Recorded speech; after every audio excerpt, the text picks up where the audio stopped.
مرحبا بنات، شو اخباركم؟ ضروري بنات يصير عندكم دفتر دفتر سنوي ودفتر يومي. شنو دفتر سنوي؟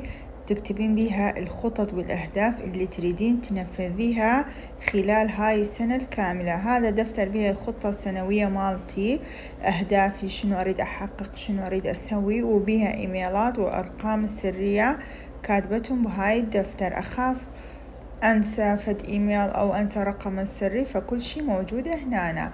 وبهذا الدفتر بكل شغلاتي اليومية والأسبوعية والشهرية خلال هاي الشهر. شنو راح أسوي، شنو ناوية أسوي، وش قد أصرف، وش قد صرفت، وش قد جمعت، كل شغلات أكتبه هنا. فضروري بنات كل شي تسووه تسجلوه بدفتر، أو تقدرين تكتبيها بملف على اللابتوب. كلش ضروري بنات نسجل كل شيء نسويه خلال اليوم وخلال الأسبوع وخلال الشهر وخلال السنة. أنا هدول الدفاتر أبد ما أستغني عنها، وهاي دفتر تخلص أجيب غيرها.